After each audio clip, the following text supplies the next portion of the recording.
विद्यार्थियों, इस ऑनलाइन कक्षा में आप सभी को मेरा नमस्कार। आयुक्तालय कॉलेज शिक्षा राजस्थान जयपुर के निर्देशानुसार एवं महर्षि दयानंद सरस्वती विश्वविद्यालय के पाठ्यक्रमानुसार आपकी इस बीए पार्ट थर्ड विषय हिंदी साहित्य के द्वितीय प्रश्न पत्र की इस ऑनलाइन कक्षा में आप सभी का मैं हार्दिक अभिनंदन और स्वागत करता हूं। मैं डॉक्टर नेमीचंद कुमावत, सहायक आचार्य हिंदी विषय। प्यारे विद्यार्थियों, पूर्व की ऑनलाइन कक्षाओं में हमने इस द्वितीय प्रश्न पत्र के संदर्भ में हिंदी उपन्यास का उद्भव और विकास को हमने 2 ऑनलाइन कक्षाओं में पढ़ा और उपन्यास के प्रमुख तत्वों को भी हमने एक ऑनलाइन कक्षा में पढ़ा है। और साथ ही हिंदी कहानी के उद्भव और विकास को आरंभ करने से पूर्व भी एक कक्षा में हमने कहानी के प्रमुख तत्वों पर विस्तार से चर्चा करते हुए पढ़ा है। और पूर्व की 2 ऑनलाइन कक्षाओं में हमने हिंदी कहानी के उद्भव और विकास को आरंभ किया था, जिसमें हमने कहानी की परिभाषा पाश्चात्य और भारतीय विद्वानों के द्वारा हमने पढ़ी हैं और कहानी का पूर्व इतिहास भूमिका के रूप में हमने पढ़ा है। हिंदी की पहली कहानी पर हमने विस्तार से चर्चा की है। प्रेमचंद पूर्व युगीन कहानी जो 1900 से 1916 ईस्वी तक का कालखंड है, उसको हमने एक ऑनलाइन कक्षा में पढ़ा है। दूसरी ऑनलाइन कक्षा में हमने प्रेमचंद युगीन कहानियाँ जो 1916 से 1936 ईस्वी तक का कालखंड है, उसको विस्तार से पढ़ा है। उसी क्रम को आगे बढ़ाते हुए आज की इस ऑनलाइन कक्षा में हम प्रेमचंदोत्तर हिंदी कहानी यानी 1936 से 1950 के कालखंड में लिखी गई कहानियों के बारे में विस्तार से अध्ययन करेंगे। तो हम आरंभ करने जा रहे हैं। उसी क्रम को आगे बढ़ाते हुए आप ध्यान से सुनिए।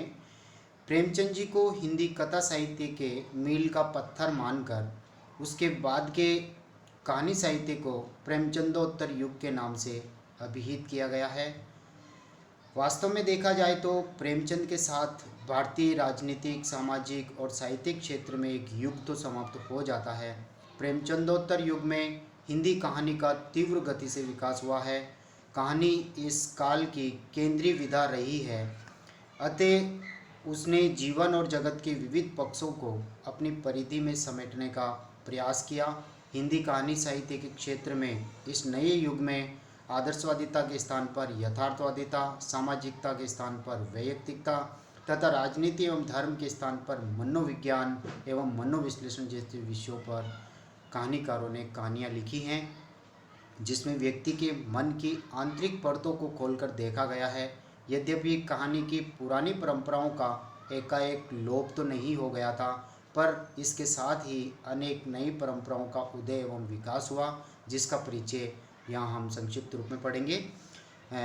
देखिए, प्रेमचंदोत्तर हिंदी कहानी की जो धाराएं विभाजित होती है, उनमें पहली धारा है मनोविश्लेषणवादी परंपरा। इस परंपरा का शक्ति प्रेरक फ्रायड का मनोविश्लेषणवाद रहा है। इस विचारधारा को परिपुष्ट करने वालों में जैनेन्द्र जी का नाम अग्रगण्य है। इनके अतिरिक्त अज्ञेय जी, इलाचंद्र जोशी जी और भगवती चरण वर्मा तथा भगवती प्रसाद वाजपेयी जी के नाम मनोविश्लेषणवादी कहानीकारों में गिने जाते हैं। देखिए, पहले कहानीकार इस मनोविश्लेषणवादी परंपरा के हैं जैनेन्द्र कुमार जी। इनके कहानी संग्रह प्रकाशित हुए हैं, जिनमें हैं वातायन, स्पर्धा, फांसी, पाजेब, जय संधि, एक रात, 2 चिड़ियाँ आदि। इनकी जो प्रमुख चर्चित कहानियाँ हैं, उनमें खेल, अपना अपना भाग्य, बाहुबली, वातायन, नीलम देश की राजकन्या, ध्रुव यात्रा, पाजेब, एक दिन, पत्नी, चोर, जाह्नवी, समाप्ति, पल, मास्टर जी, नई व्यवस्था, परख, ग्रामोफोन का रिकॉर्ड और पानवाला आदि कहानियाँ काफ़ी चर्चित रही हैं।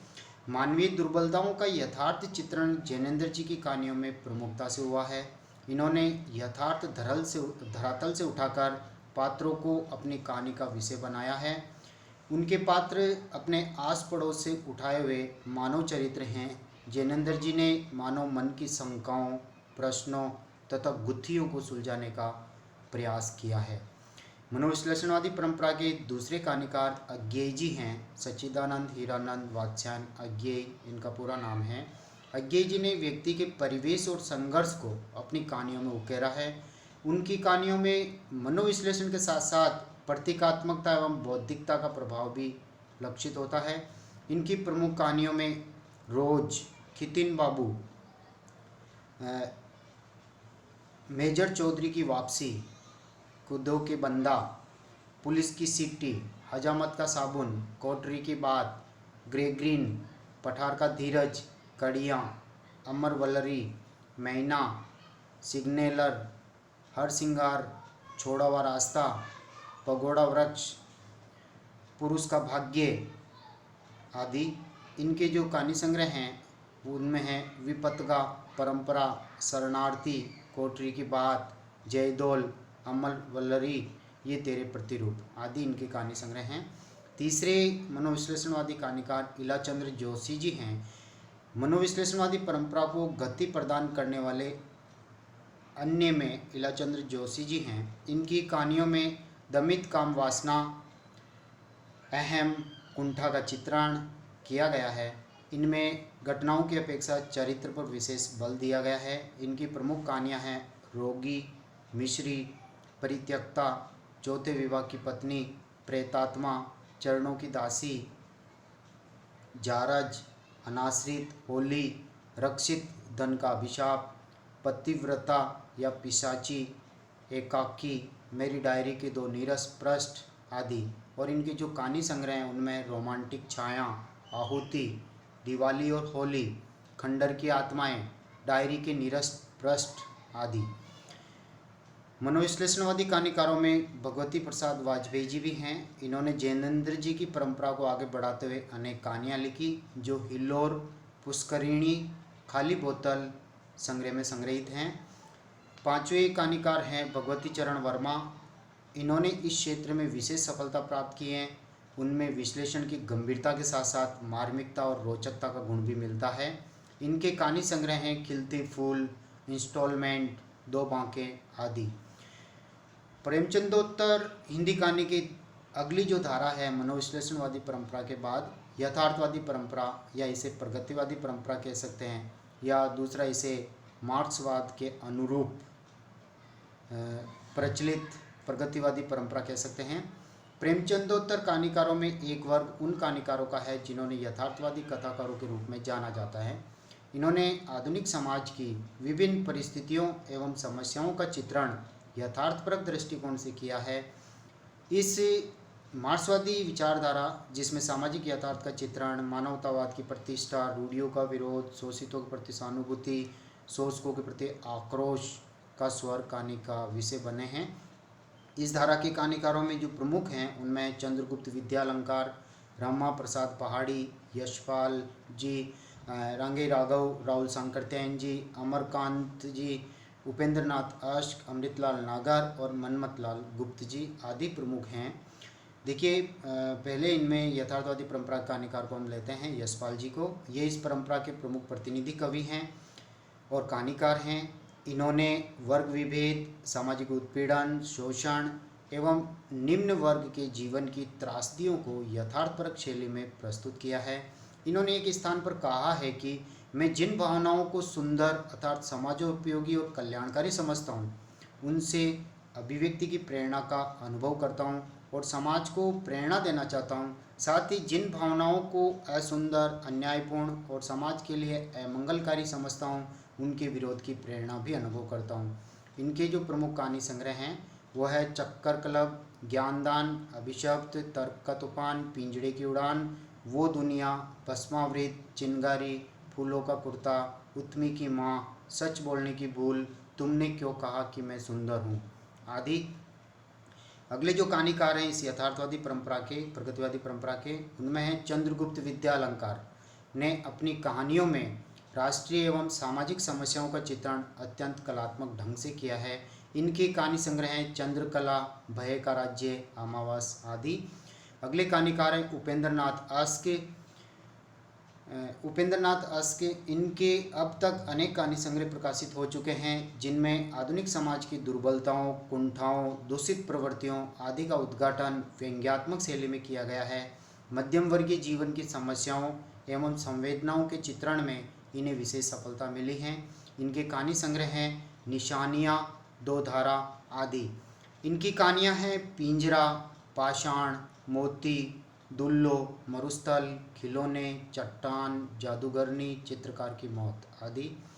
अगले कहानीकार हैं रमा प्रसाद पहाड़ी जी। इन्होंने यौन प्रवृत्तियों का चित्रण नग्न रूप में करते हुए आधुनिक समाज की अनैतिकता, उच्छृंखलता एवं स्वच्छंदता का दिग्दर्शन कराया है। उनकी कहानियों के 1 दर्जन से अधिक संग्रह प्रकाशित हो चुके हैं, जैसे सफ़र, अधूरा चित्र, सड़क पर, नया रास्ता, बया का घोंसला आदि।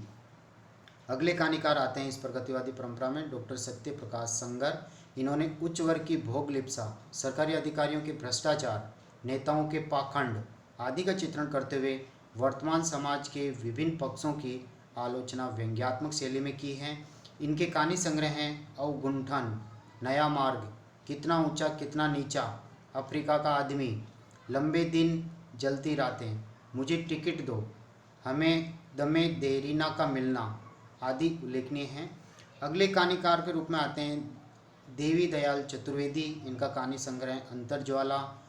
अगले जानकी वल्लभ शास्त्री जी, इनका कहानी संग्रह कानन। राजेश्वर प्रसाद सिंह, इनका कहानी संग्रह कलंक। कृष्णानंदन गुप्त, कहानी संग्रह पुरस्कार और जलकर्ण। शांति स्वरूप गौड़, इनका कहानी संग्रह त्रयोदशी। शंभुनाथ सिंह, इनका कहानी संग्रह राजरानी इत्यादि प्रगतिवादी कहानीकार हैं। इस प्रेमचंदोत्तर कहानियाँ जो 1936 से लेकर के 1950 तक के कालखंड में आती हैं। पहली धारा हमने पढ़ी है मनोविश्लेषणवादी परंपरा, दूसरी हमने प्रगतिवादी या यथार्थवादी परंपरा, और तीसरी परंपरा यहाँ आ रही है, तीसरी धारा वो है ऐतिहासिक सांस्कृतिक परंपरा। वृंदावन लाल वर्मा, राहुल सांकरतेन जी, भगवती शरण उपाध्याय प्रभृति ने यानी इन विद्वानों ने अपनी विभिन्न कहानियों में अतीत की घटनाओं, परिस्थितियों एवं वातावरण का चित्रण सजीव रूप में किया है। वृंदावन लाल वर्मा, इनकी कहानियाँ कलाकार का दंड संग्रह में संग्रहित हैं। राहुल सांकरतेन जी की कहानियाँ वोल्गा से गंगा और सतमी के बच्चे संग्रह में संग्रहित हैं। और चौथी काव्यधारा कहानियोकारों की जो धारा प्रचलित होती है वह है यौनवादी परंपरा। हिंदी के अनेक कहानीकारों ने अपनी कहानियों में काम वासना, सौंदर्य लिप्सा एवं प्रेरणा आदि का चित्रण स्वच्छंद रूप में किया है, जिन्हें यौनवादी परंपरा के अंतर्गत स्थान दिया जा सकता है। और इनमें प्रमुख हैं आर.सी. प्रसाद सिंह, जिन्होंने कालरात्रि संग्रह लिखा है, और द्विजेंद्र नाथ मिश्र, इनका कहानी संग्रह छोटा डॉक्टर। किशोर साहू, कहानी संग्रह टेसू के फूल। मधुसूदन, कहानी संग्रह उजाले से पहले। ब्रिजेंद्र नाथ गौड़, कहानी संग्रह बिखरी कलियाँ। मोहनलाल महतो, कहानी संग्रह स्वागरात की कहानियाँ। नरेश जी, कहानी संग्रह गोधुली। और नरसिंह राम शुक्ल, कहानी संग्रह उर्वशी और मैं आदि विद्वानों ने यौन संबंधी समस्याओं का चित्रण बौद्धिक दृष्टि से तथा कहीं कहीं मनोविश्लेषण का आधार पर किया, जबकि इस परंपरा के अन्य कहानीकारों ने प्राय भावुकतापूर्ण शैली का प्रयोग किया है। अगली जो 5वीं काव्यधारा हमारे सामने आती है वो हास्य रस की परंपरा। हास्य रस की कहानियाँ भी हिंदी में अनेक कहानीकारों द्वारा लिखी गई है, जिनमें कुछ प्रमुख कहानीकार इस प्रकार हैं। अन्नपूर्णानंद, इनका कहानी संग्रह मेरी हजामत। मगन रहू चोला। कांतानाथ पांडे चौंच, इनका कहानी संग्रह मौसेरे भाई। श्री कृष्णदेव प्रसाद गौड़, कहानी संग्रह टनाटन। राधा कृष्ण, इनका कहानी संग्रह रामलीला। शिक्षार्थी, कहानी संग्रह नई कला। और बद्री नारायण गुप्त शुक्ल कहानी संग्रह शास्त्री साहब। श्रीनिवास जोशी, इनका कहानी संग्रह चिक का पर्दा। और झटपट सराय बनारसी जी का कहानी संग्रह गरम चाय इत्यादि विद्वानों ने आधुनिक जीवन और समाज के विभिन्न पक्षों पर रोचक व्यंग्यात्मक शैली में कहानियाँ लिखी है। इनमें आधुनिक जीवन की आलोचना है। कुछ अन्य कहानीकारों ने क्रांति, शिकार आदि साहसिक विषयों को अपनी कहानियों का विषय बनाया। प्रभाकर माचवे ने द्वितीय विश्व युद्ध से संबंधित घटनाओं पर कहानियाँ लिखकर संगीनों का साया संकलन तैयार किया। इसी तरह से पंडित श्री राम शर्मा ने शिकार कथाओं का श्री गणेश किया। अब हम प्रेमचंदोत्तर जो कहानी की 5 धाराएं हैं, इनके निष्कर्ष की ओर हम आगे बढ़ रहे हैं। इसी क्रम में आगे देखिए, उक्त विश्लेषण के आधार पर यह कहा जा सकता है कि प्रेमचंदोत्तर कहानीकारों में मनोविश्लेषण की प्रवृत्ति मिलती हैं। इसकी प्रधानता है वर्ग संघर्ष एवं यथार्थवाद की ओर रुझान भी कहानीकारों का रहा है तथा उन्होंने प्रतीकात्मकता और सांकेतिकता का भी सहारा लिया है। इस काल में प्रेम, रोमांस, यौन समस्याओं को भी कहानीकारों ने अपनी विषय वस्तु बनाया है। अपने युगीन परिवेश को पूर्णतः व्यक्त करने में इस काल की कहानी ने महत्वपूर्ण भूमिका का निर्वाह किया है। कहानी के शिल्प ने भी इस काल में उत्तरोत्तर वृद्धि की है। प्यारे विद्यार्थियों, आज की इस ऑनलाइन कक्षा में हम इतना ही पढ़ेंगे। इसी क्रम को आगे बढ़ाते हुए अगली ऑनलाइन कक्षा में हम इस कहानी के उद्भव और विकास की अंतिम कड़ी यानी अंतिम खंड को हम स्वतंत्रोत्तर युग या नई कहानी जो 1950 से लेकर अब तक लिखी गई है उसका विस्तार से हम अध्ययन करेंगे। जय हिंद, जय भारत।